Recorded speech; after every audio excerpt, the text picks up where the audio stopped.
Hi,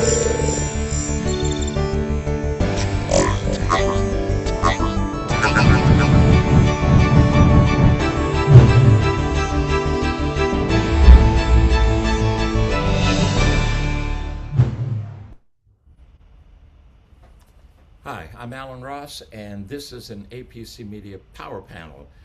My three guests are part of our Power Panel. We're going to let them introduce each of them, and then we're going to get right into it. We're talking about bushing technology and monitoring, and that's going to talk about whether OIP, RIP, or RIS, or any other acronym that we can possibly think of. And Randy Williams, one of our panelists, will address some of that. But first of all, let's meet, that's who I am. I'm the moderator. Let's meet our panelists. Brad Bonus is from Systems with Intelligence, or as we know them, SWI. Brad, talk a little bit about yourself. Tell us something that nobody knows about you on this thread. Oh, put me on the hot seat right off the bat here. Good morning, everyone. Brad Bonus. Nice to see everyone online. It's always hard when you're not looking out at the crowd to know who's out there, but appreciate those that have joined this morning.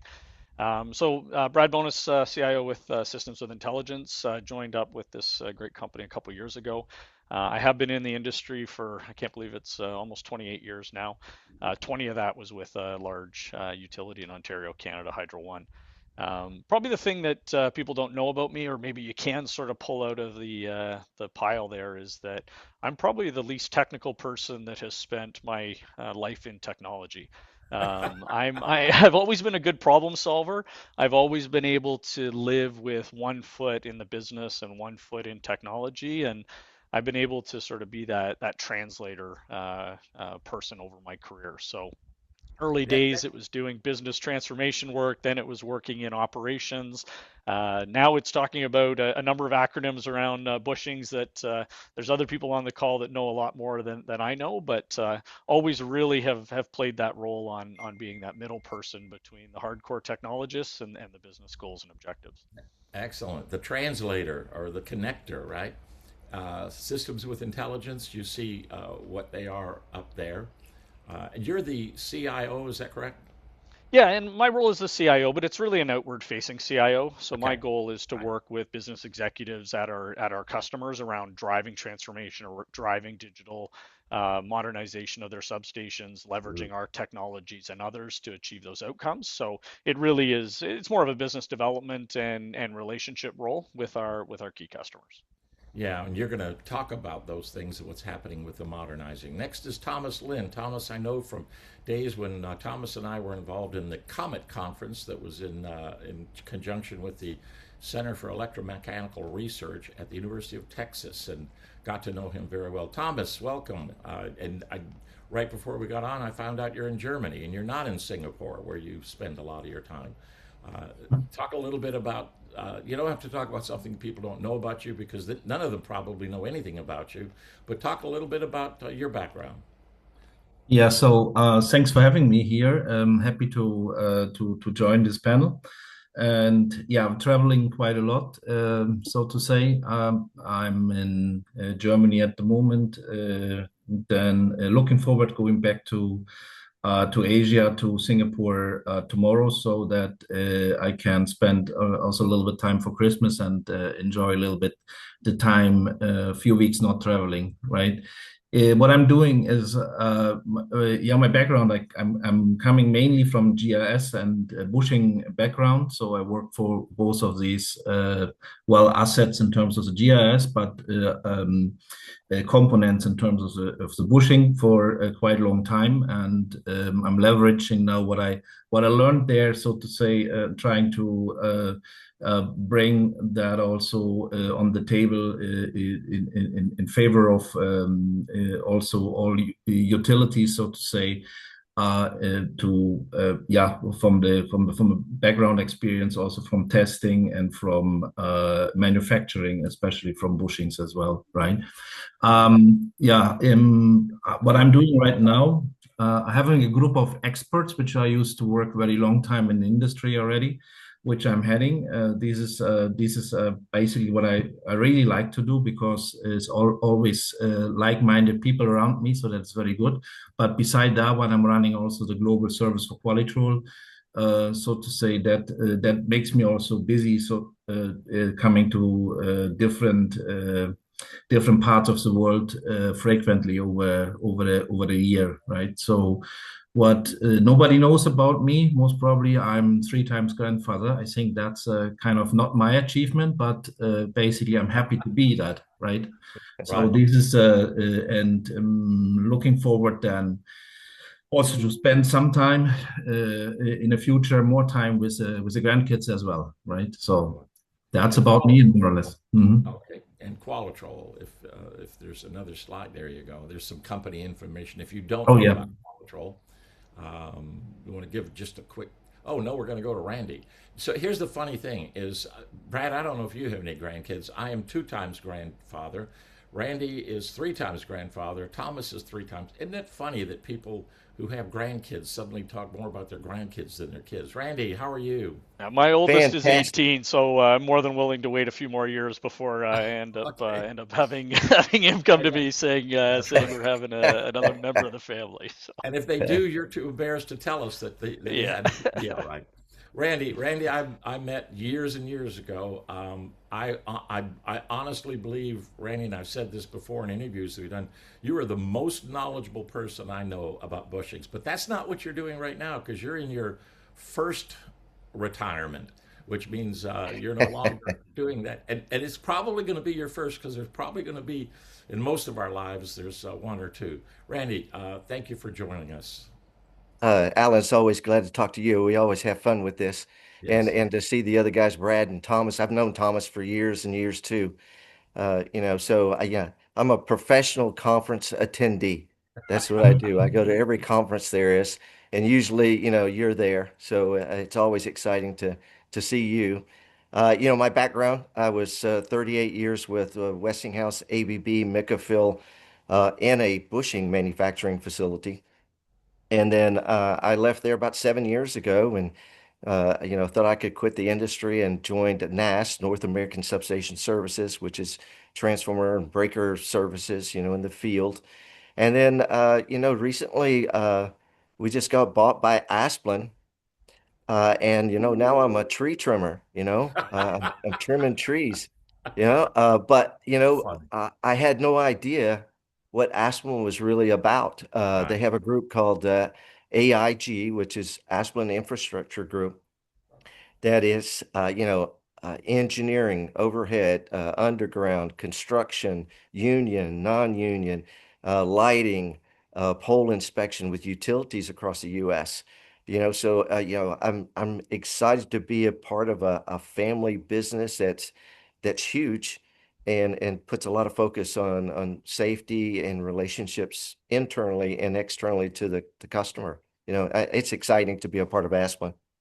Excellent. So you just gave that one. So we talked enough there about the company. If you could then go on. Here's what we're going to do. Oh, I'm sorry. You're actually at Voltix right now, right? They're Montreal based. Yes, sir, but that's Yeah. that's under a brand, now that's under One Asplin. We're going to be called One Asplin, One has and one. all Okay. of those groups, tree trimming and storm Yeah. management to the electrical substation, engineering, everything will be One Asplin pretty soon. It's funny, just a real quick. Davy, the Davy company, which is started as tree trimming, Asplund, Osmos, which makes poles, probably. So, I mean, they all now have divisions that have gone into the what you're talking about, the technology end of this thing, or that AIG, which I think is fascinating because they have a footprint. All three companies have a major footprint in the utility base in the United States and if not globally. Well, let's get right into this. The first question I've got, Randy, is going to be for you. Okay. Um, and you're gonna start off fixing some of these. I love, and I'm trying to think of. I love all of these acronyms, right? I'm the master of acronyms. But when you said, I'm going to tell people what these acronyms Alan's using is, I'm thinking, I forgot. So tell us Yeah. what RIP, OIS, all of those things. And, you've been in the industry, you've seen it change tremendously. And there's two things happening now: technology and digitalization, and all that is one of them. The other one is incredible rapid growth. So talk about both of those things that you've seen in the bushings part of our industry, including acronyms. Yeah, sure. So, to talk to our audience here, first we're going to talk about transformer bushings, and we're going to talk about transformer bushings from 15 kV through 800 kV. And those acronyms that you talk about, like OIP, is oil impregnated paper condenser bushings. And then there's RIP, which is resin impregnated paper bushings. And then now there's RIS, which is resin impregnated synthetic. So, you know, uh, we don't realize it how fast we've grown with electricity and everything, but condenser bushings, OIP, have been around for 100 years now. Wow. And most people didn't realize, and Thomas was part of this with Micafil. Micafil was doing RIP bushings uh, probably 60 years now. So that technology's been around a long time. It just wasn't accepted in the US for a long time. And now RIS is using a synthetic instead of paper. And the reason that kind of went that way is we kind of know how utility people store bushings. So one of the problems with storing bushings for a long time is with RIP is you have to put them in a tank with oil to keep the lower end from being, get moisture. And so the synthetic doesn't take on the moisture. So they still have to be, you know, uh, stored in a proper area and everything, but they're more forgiving than an RIP. I think one thing we forget about when we talk about OIP to RIP to RIS is that technology's changed, but a condenser is a condenser. You're just grading the voltage across there. What has changed just as much as the internal to the bushing is external. So you went from porcelain, everything was porcelain for years, and then now you moved into silicon rubbers. So it could be liquid silicon rubber, LSR, or it could be HTV, high temperature vulcanized.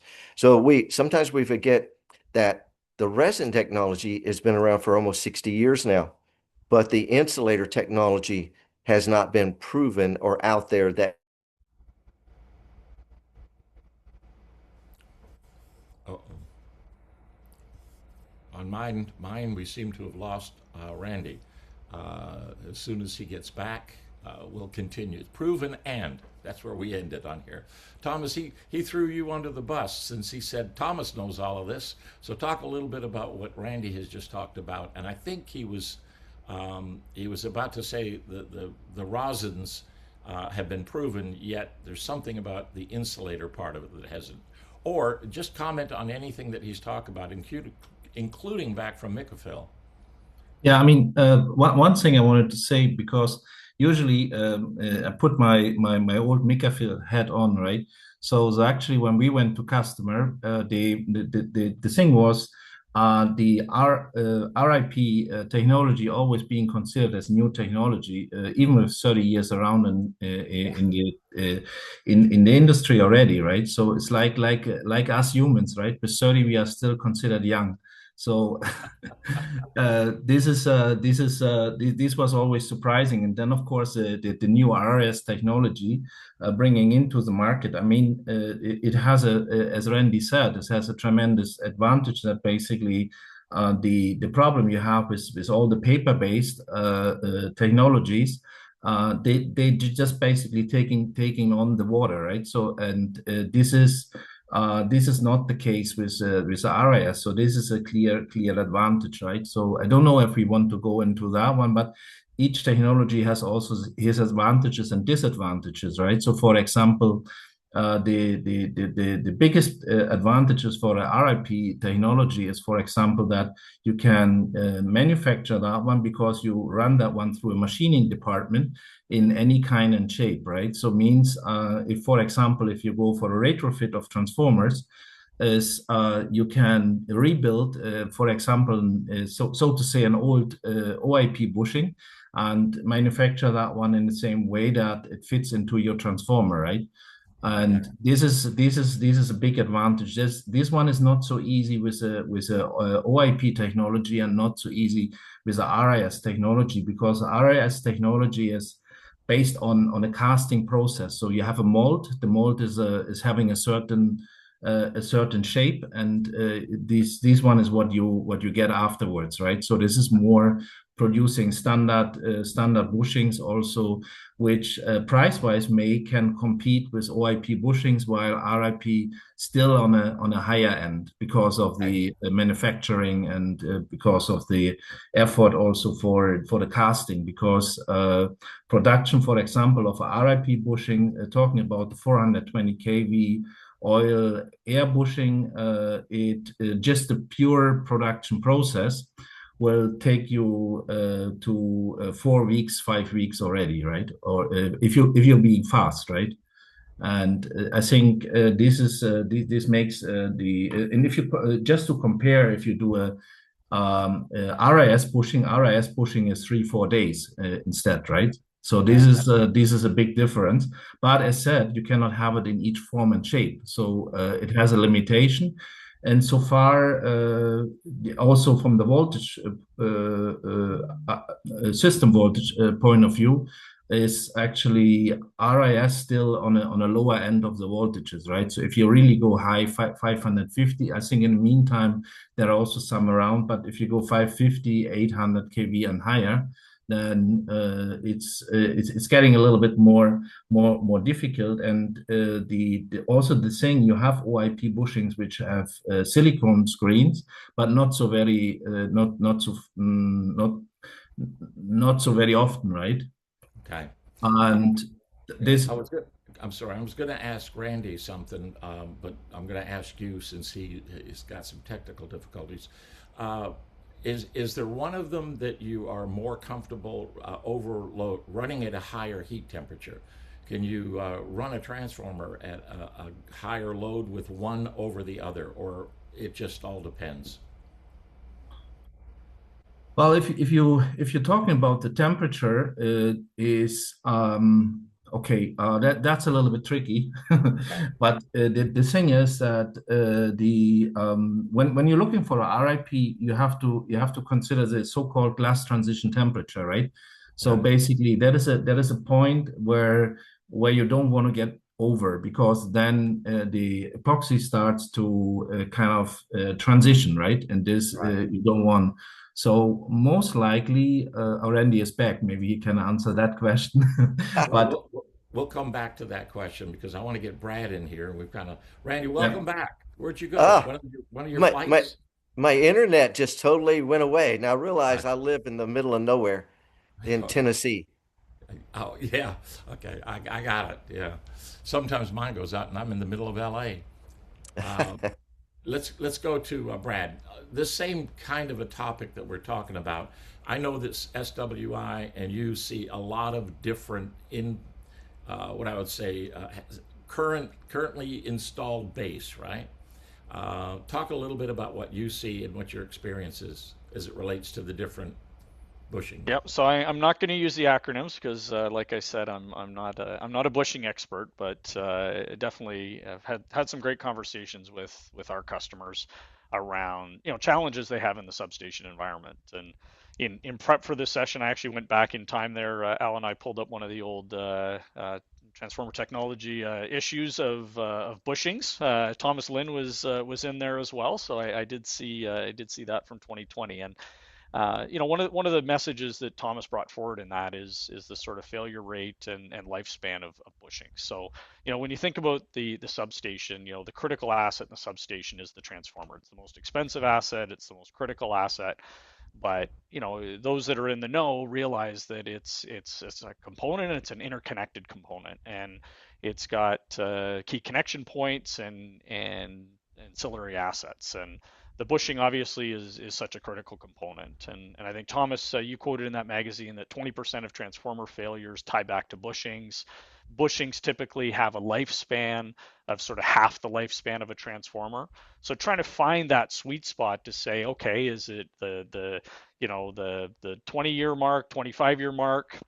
That you're seeing a failure? Are you starting to see some early burn in and seeing bushings failing at that 10, 15-year mark? That's the part of the discussion that I was most intrigued around, with respect to the utility managing reliability, managing transformer uptime, delivering on those customer commitments and those expectations on reliability, is how do you keep that overall system humming along? Right. And we're seeing sort of two different strategies that utility customers are taking. One is more strategic, which is looking at a condition-based maintenance strategy, looking at the overall health of that substation, breaking down health indices into those components, and then relying on numerous technologies to bring additional monitoring and sensing back to a data group to be able to make sense of the data. So whether that's DGA monitors, whether that's bushing monitors, whether that's thermal monitors, and then correlating that with load and performance and criticality and obsolescence data, those really mature utilities out there, I think are being strategic, and necessarily strategic because of the growth of the grid, because of the reliability expectations. And we'd love to see more utilities getting more strategic. However, we all know that there's huge cost constraints. Mm. So the other sort of bucket of customers are the targeted sort of asset centric. How do I make sure that critical loads, how do I make sure that transformers or equipment that I know that has had trouble in the past or across the fleet, or how do I make sure that something that is showing some operational hiccups gets some additional monitoring? So that's where we're really seeing, that sort of targeted investment where we're saying, okay, on these units, we're going to put in DGA. On these units, we're going to put in thermal. On these ones, we're going to put in bushing monitoring. And I think the idea behind that is knowing that these assets have a certain life, knowing that these assets need to run longer than they were originally expected. How do we take advantage of the various technologies that are in the industry and the experts that are out there to manage this overall health of the system? And so that's where I live, and that's where our company lives, is helping in that ecosystem, playing a role within that ecosystem. But more so is just having that discussion with utilities of, are you in that strategic sort of side of things? Are you in that operational side of things? And then how can we and others help you achieve your goals within those two sort of approaches? Well, it's interesting because my next question was going to be for you, and it was going to be about everything that you just talked about. So you kind of left it there. Randy, we're not going to go back to the other one, but we do have time at the end because I do have a question for you on what you were talking about. But thoughts on what you just heard Brad say? There's a the bushing is going to fail, or should, or might, or will, whatever the word will be, fail before the transformer failed. Thomas, 20% of failures. I read something in IEEE recently that 20% of failures attributed to bushing failures is growing. It's no longer 20% because things are aging. Talk a little bit about the aging infrastructure, bushing condition monitoring. I know you were there when bushing technology was changing, the 30-year mark you talked about. You were there. You went from OIP to RIP, etc. Talk a little bit about the whole idea of figuring out which bushings are going to fail, which might fail the transformer, and how do you protect that?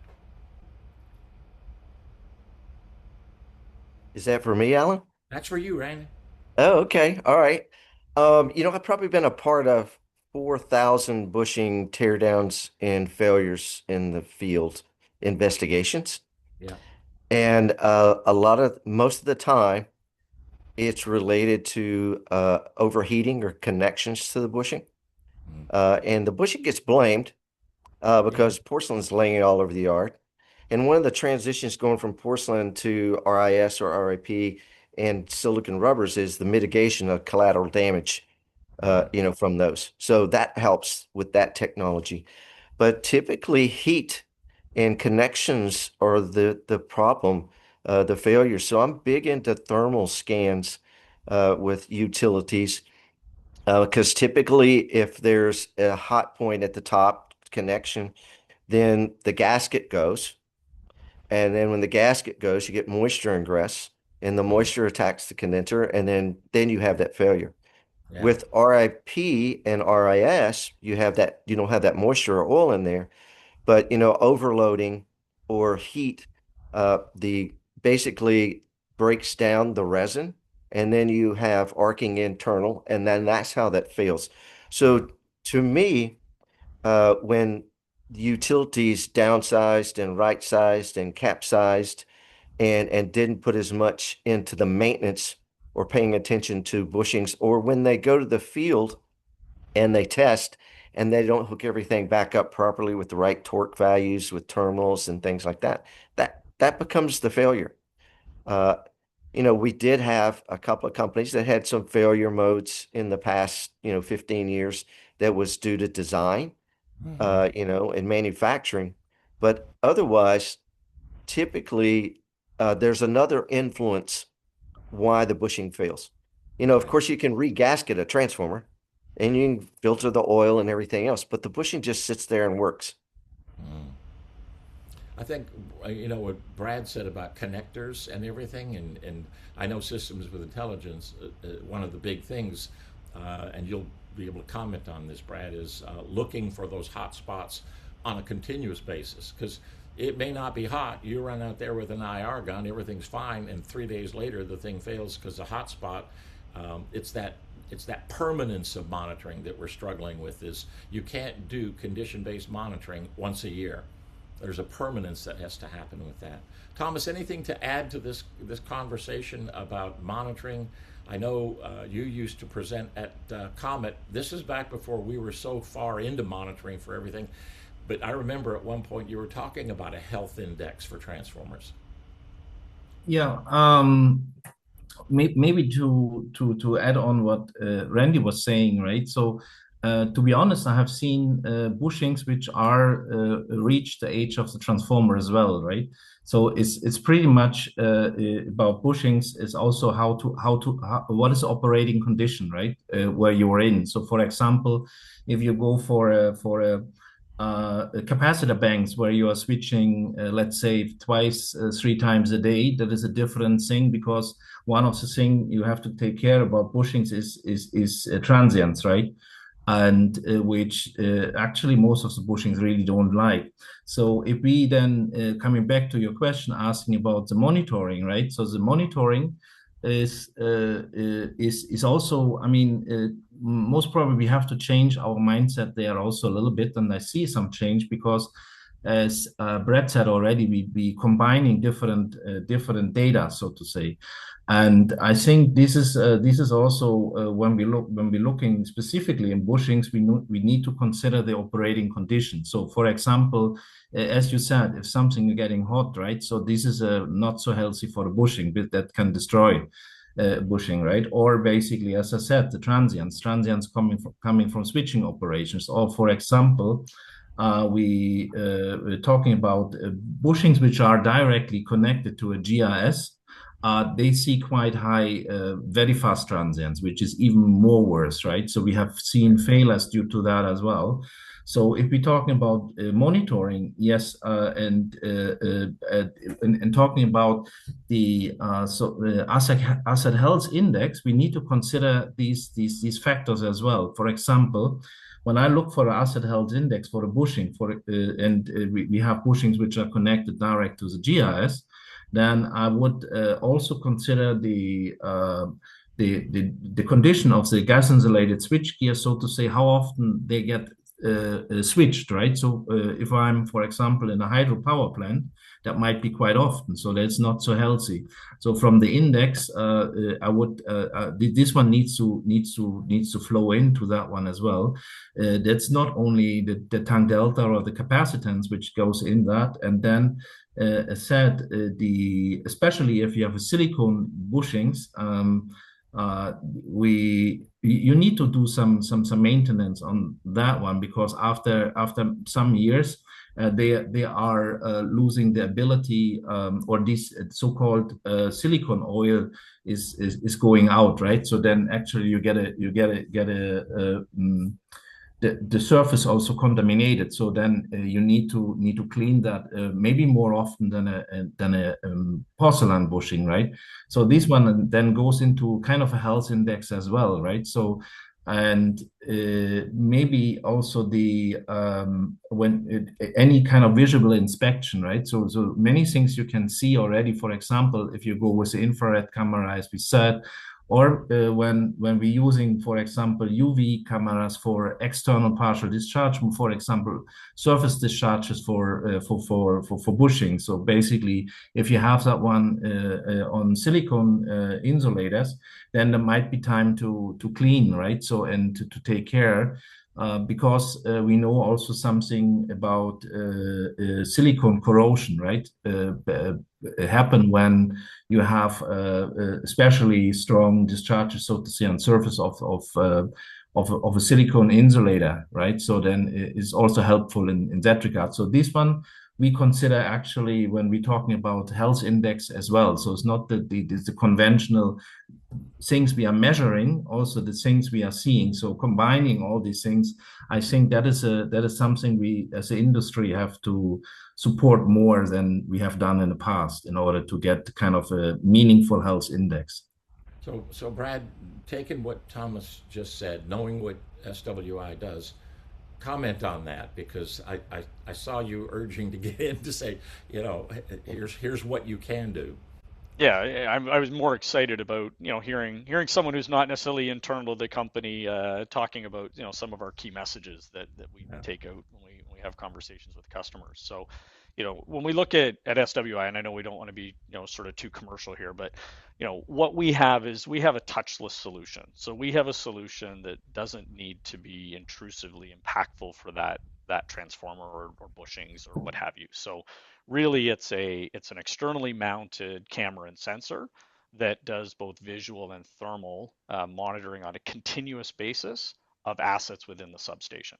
So when we hear about key issues that utilities are facing, one is reductions in O&M budgets, ever increasing expectations around reliability, aging assets, supply chain issues, inability to keep up with the capital growth. So we're really seeing this come together to say utilities need to do more to monitor their legacy assets to get the most out of their assets as possible. And we really feel that by doing continuous visual and continuous thermal monitoring of those assets, that's going to achieve those outcomes at a non-invasive and a commercially realistic sort of price point.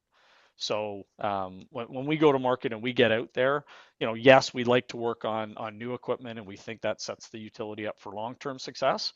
But there are a lot of assets that are 10, 20, 30, 40 years old that are going to be around for another 10, 20, 30, 40 years. And really that's where we think utilities need to be investing more in monitoring those assets, getting more insight on those assets, getting more life out of those assets, and helping to keep up with the electricity demand with a high level of reliability. We gave you that 5-minute commercial there for the idea is we want people to know what solutions are.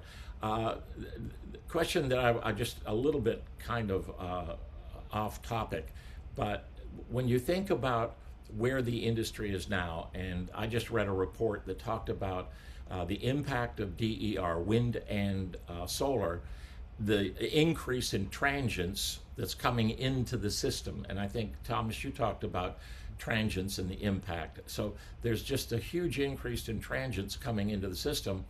It impacts power quality. It impacts, is what you said, bushing longevity or anything like that. Randy, thoughts on that, on DER and what we've set ourselves up for? When renewables first started coming in, we were seeing a lot of 34 kV bushings start to fail. And so there's been a lot of reports on that to Doble and everywhere else and a lot of papers on that. And what I recommended to people is that most of those were oil impregnated paper bushings. Yeah. And if they went to an RIP or an RIS, they're more suitable because like when, Thomas was at Micafil, they did a lot with transients and bushings, so I believe that a resin impregnated synthetic or paper bushing is better than oil when you talk about renewables because of those transients. Oh, excellent. I'm going to switch gears a little bit. I want to start with you on this one, Thomas, because you and I have talked about this in the past, and it's much more of an issue today. It's hard to get transformers. I mean, some of the transformer manufacturers 3-4 years out, right? Even distribution transformers, which everybody used to have, now you're saying, no, you're going to be 6, 7, 8 months. So the demand for transformers has increased far more rapidly than our ability to supply them, which includes all of the known plant expansions that American U.S. manufacturers are going through. They still will not scratch the surface on the demand of what it is. AI data centers are doing it. Aging of the current infrastructure is doing it. There's just a lot of reasons that it's happening, but it is happening. So the idea that you can spec something, I'm gonna start with you on this, Thomas, but I want each of you to work. If I were specing a transformer, a power transformer, we're going to just stay there for a bit. Would I spec the RIS, RIP, or OIP, oil impregnated? Would you think one is better than the other? That's question number one. And the back end of that question is this: if you can save a transformer by replacing the bushings. You know, if you have a bushing that you know is going to fail, the installed base of bushings is driving the demand. The installed base of transformers is driving the demand for bushings for retrofitting up. So you've got one is speccing at the beginning, and the other was retrofitting. If you were recommending to an engineer who's writing the specs for his new transformer, Thomas, what would you recommend? Either for retrofit or new equipment? So just to as you described the situation very well, the thing is sometimes depending on how much time you have, right? But if you're talking just pure technology, right? So I mean the OIP bushings are still, from the investment point of view, most likely the most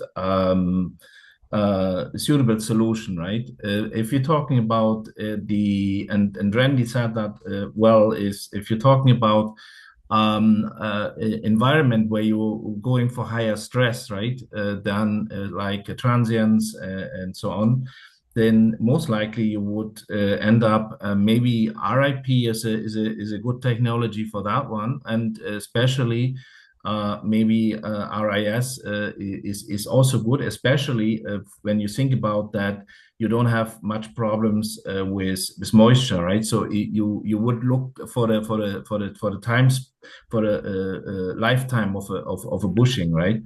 If you're talking about data centers, then the requirement for data centers, I just recently had to we running a lot of projects with data centers at the moment in terms of monitoring, but the requirement is reliability, right? Reliability, and they want to basically also save maintenance costs for that. So the effort, it should run, right? That is all. So most likely you would also prefer kind of resin impregnated paper or resin impregnated synthetics there, right? But the majority of the bushings, and correct me if I'm wrong, because my data might be, I haven't looked into that one, and how much bushings being sold from each type, but it's still OIP, right? So the majority for a standard transformer, which kind of normal requirements, so to say, is still coming in many cases as OIP, right? But this is what I see, but maybe others have a different insight there in the market, right? Randy, Brad, comments on that? Do you see a different? So let's look at it today. Probably about 32,000 bushings into the U.S. market today.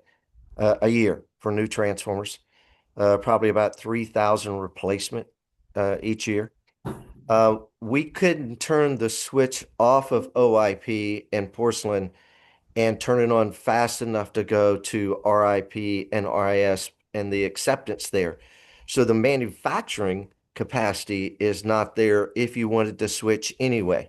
So if everybody said, I'm going all RIP, all RIS, I'm not going to have oil anymore or porcelain anymore, the manufacturing capacity is not there. They can't switch fast enough. So that's the reason that you see OIP still there in probably 80% of the business right now. And that's going to change by 10% every year as the bushing manufacturers increase their capacity for RIS and RIP and the silicon rubbers. Yeah. So, you can't turn one off and turn the other one on fast enough. Okay. If you could, you'd probably see pricing come down and be more competitive with RIP and RIS with OIP, because porcelain is still made to us here in the US, is made overseas. It's a 24-week lead time for the porcelain, if it's not a standard bushing. Yeah. I think the first thing you have to tell someone when they're specifying their bushings is specify per the IEEE standards first. And no matter whether they use OIP, RIS, or because you'll get in trouble because of the dimensional characteristics, Yeah. right? The IEEE standards are there for a reason. Yeah. And people got caught with that when they changed in the last few years. They went to something that was smaller diameter in the lower end. And when they went to replace it because it had a problem in the field, there was no replacement that could fit the hole. Yeah. So to me, the IEEE standards would be first, foremost in the spec. And then you look at the lead time, and then you look at the application. So somebody on the coast will probably need, silicon rubber there instead of porcelain because of the environment. If it's an area that's in a high seismic region, then you're better off with RIP and RIS with silicon rubbers than you are with porcelain. So Right. I would ask what the application was in the environment too, but first and foremost, IEEE standard. And It's Alan, the other interesting. piece I might add just on the standards side with respect to monitoring is I really think, looking at monitoring from that overall life cycle perspective. So, there's legacy assets in the field, you get immediate benefit from monitoring aged assets to be able to get the best life. You're then retrofitting and replacing targeted assets. So while you're doing your installation, your commissioning, your burn-in, your initial warranty period, being able to, make sure that the installation has gone well and that everything is operating at that optimal perspective during that first year or two of installation. And then getting the benefit of ongoing monitoring and feeding that into health indices and getting the best asset performance out of the units that have been a significant amount of investment has been made on. So I really think about monitoring, whether it's our solutions or others, on looking at that full life cycle of installation, commissioning, warranty, and ongoing maintenance and management. And I think if we can get the engineering teams to think about that life cycle side, I would think there would be more monitoring solutions put in place on our grid. And interesting, that would be true for retrofitting. If you take a transformer out of service and you want to retrofit bushings or gas, whatever you want to do to it, if you start that monitor, just as if it was brand new, if you start that health indices, that monitoring at that point in time, I think that's part of this next question that is really for all of you, for us to kind of discuss. We have a lot of questions that I know we're not going to get to, but some of them are like down here in the weeds, and some of them are in the stratosphere, and a couple of opinions that may or may not be published. This is one.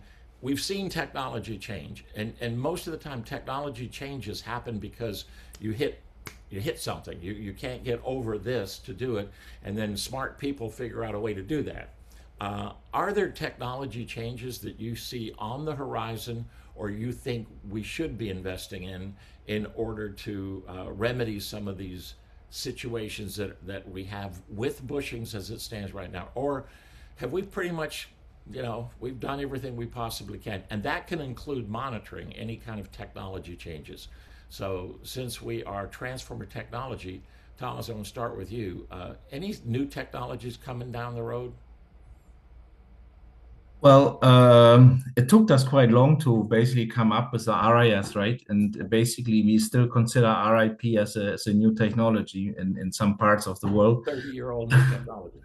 So no, but just from the real technology, I think the development most probably in RIS is most probably going forward in to do it to really the higher voltage range, so to say, right? I think that is something what I see.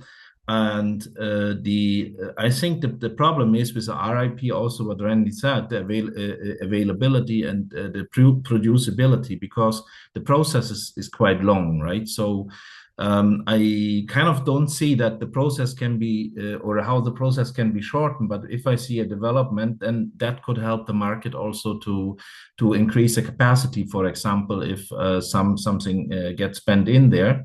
In terms of monitoring, what nowadays my main field of interest is, so to say, right? What I see is I mean, we all talking about big data. We're talking all about the AI, right? So if you're thinking about the simple parameter like power factor and capacitance, I guess I don't need AI in order to make sense out of that. That we have a lot of experience, a lot of rule of thumbs, and so on, right? Which we can easily put in formulas. But if I think about how you derive the values, because in doing monitoring and doing especially in doing online tank delta or power factor, these are tiny values, right? So and they can be influenced by your environment, by magnetic fields around, right? So and the magnetic fields, depending on kind of how you basically your energy consumption over the day, over the week is, and so on and so on. So I think we could do more in terms of AI and learning algorithms in terms of getting us more kind of improving the long-term stability also from the providing of the trending for bushing money or for bushing data, right? I think there's still some potential for, I think, for all of us there, right? And that could be something, and then the combination of the different data, taking into account what is the operating condition, where we have a very big potential in order to integrate that one in terms of our asset assessment industry for bushings, not only for bushings, for transformers and other electrical assets as well. So this is for me the biggest thing. And then the other thing you're saying we're hitting a wall. We're hitting at the moment, at least what I see. Even if you look at the panel, so to say, right? We're hitting that the wall, and we're not having enough young people coming after us, right?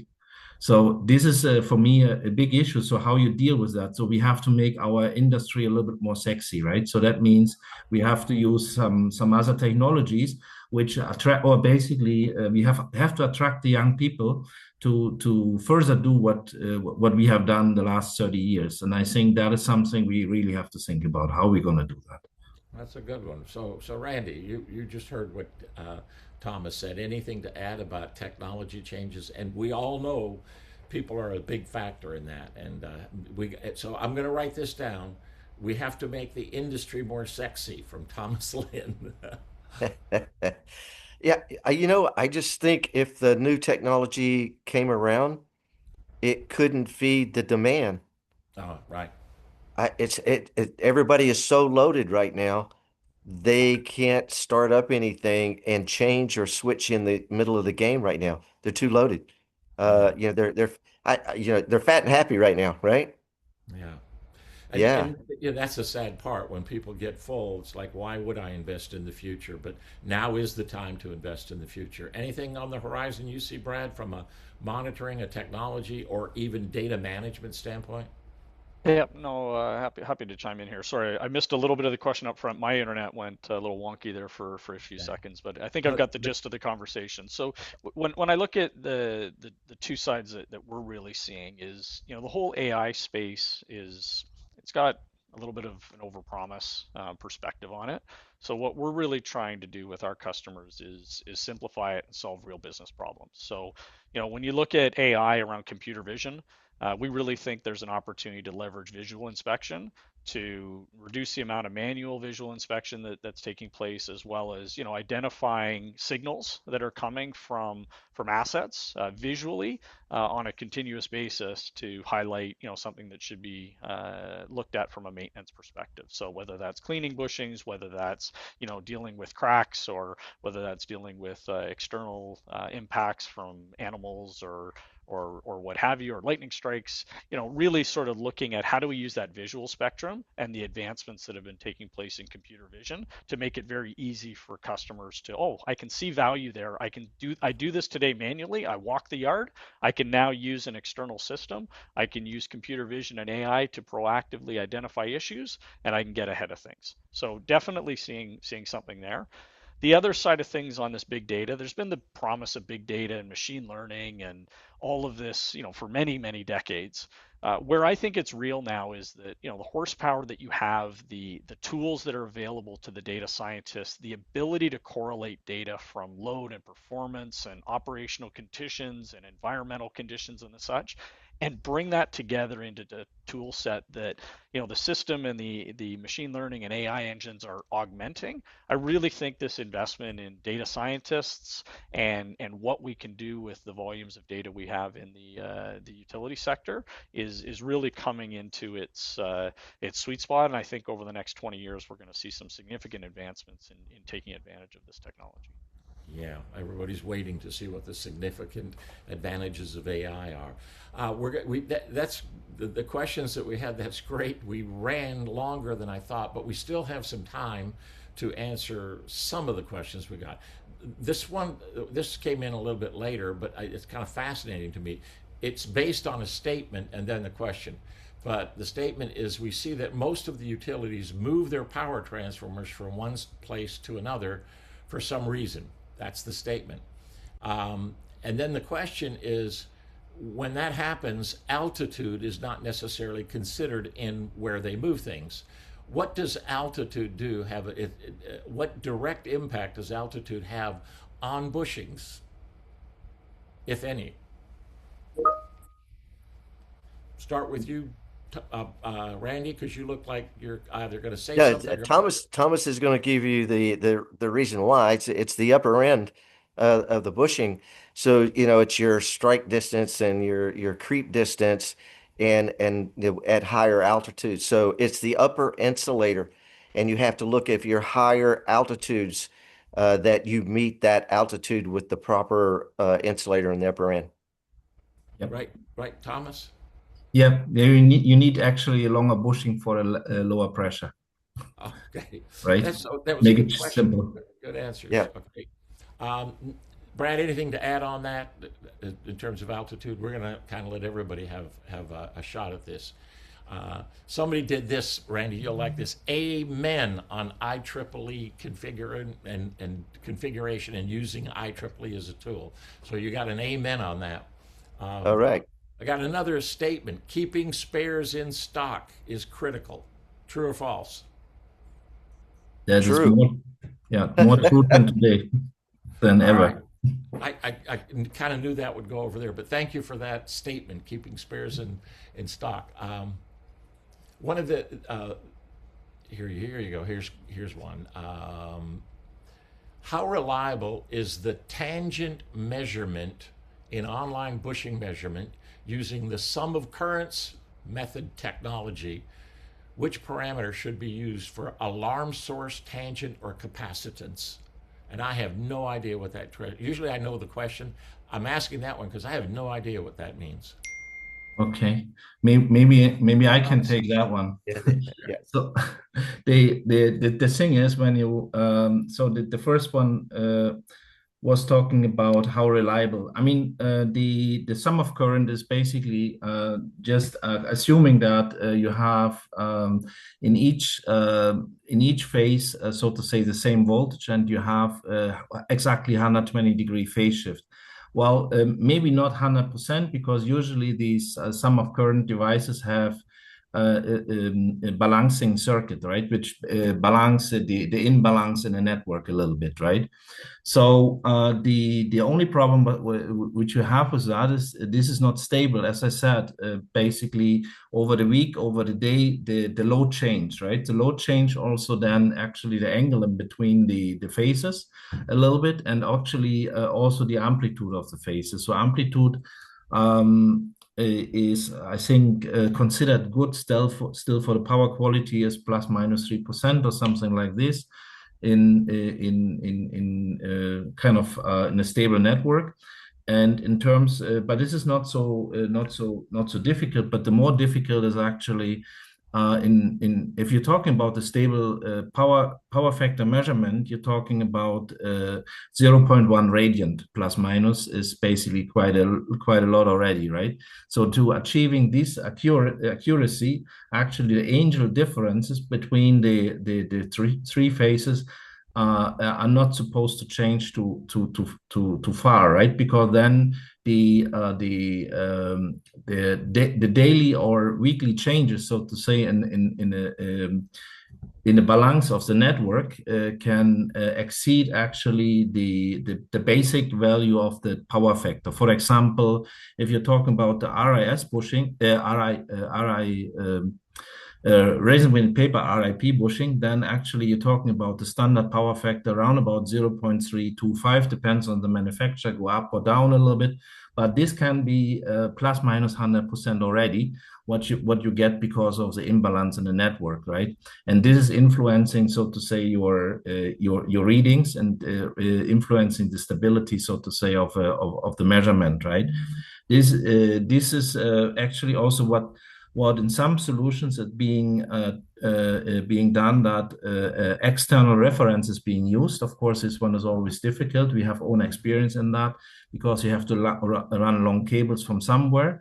And then you have additionally the influence of the magnetic field. So remember, when you do an offline measurement, you have, for example, a measurement device, a power factor device, which is running a different frequency than 50 hertz, right? Or 60 hertz in the US. So you run maybe 65 or 45, right? The reason for that one is that you minimize the influence from the neighboring still energized base, right? And the same thing will happen in online monitoring as well, except you cannot use a different frequency because you're online. So you have to find a different way. And that's why I think maybe we can do something there with a kind of self-learning algorithm. We use kind of this type in terms of to learn a little bit the load pattern, right? In order to stabilize the measurements on the power factor on time delta side. Okay, that was a long one. Sorry. You really did. You know, I reminded that Thomas was the host of this comic conference that we used to do, and when somebody would ask a question and the entire audience didn't have the answer, Thomas always had the answer. So thank you for that. We're gonna run out, but I've got a lot more that we're gonna take a long time. Do you recommend? I'm going to ask you this first, Randy. Do you recommend oversizing the bushings at the time of transformer purchase or retrofitting? Well, retrofitting most of the time you can't. Can't, right? Yeah, I mean it's the dimensional characteristics that hold you within, like going from 2000 amp to 2500 amp. But realize that OIP technology, there's a loss of life. So if you overload, then you can calculate that loss of life with the temperatures and how long it was overloaded. With RIP and RIS, it's a hard stop because of the resin. So if you're going to specify an RIS or RIP, you have to consider the overloading and not a loss of life. It just dies if it's overloaded too much. And so, it's the glass transition of the resin that breaks down. And so when you're going to RIS and RIP, you have to know the overload at the worst point, and then you have to look at the current rating to meet that level or more. So most of the time you have to oversize if you're with current, if you're going to RIP or RIS in the from the typical OIP. Anything to add, Thomas? No, that's nothing to add. That's basically Randy mentioned everything there already. But yeah, totally agree. One that I'm not, this is not necessarily on bushings, but because of the person who asked it, Craig Stegemeyer, who is the man that taught me more about transformers in the first year of my career in transformers than any other human being at a Doble conference. So thank you, Craig. What are the challenges with the advent of vacuum breakers in frequent switching applications? Thomas, it's coming to you, my man. I know.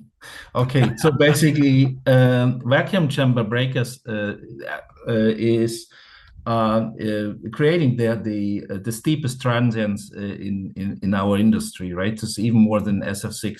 So, as you know, the transformers and especially the bushings, as we said before, they don't like transients, right? So, this one will have a big impact. So basically, as closer you are to a vacuum chamber breaker, right? So most probably you may have to rethink a little bit your design of your asset, right? In that regard. Excellent. Thank you very much. It is now the bewitching hour. We've come to an end. We have probably another 10 to 15 questions, all of which are going to drive us down into a fairly long answer. But you will get those questions. Gentlemen, thank you so much for joining us. Thomas Lin from Qualitrol, Brad Bonus from Systems with Intelligence, and Randy Williams from a whole group, the AIG group, right? You're part of the AIG group, Voltix and Nomos and everything that's happening at Asplund. But gentlemen, thank you, and we are out. All right. Thank you. Thank you.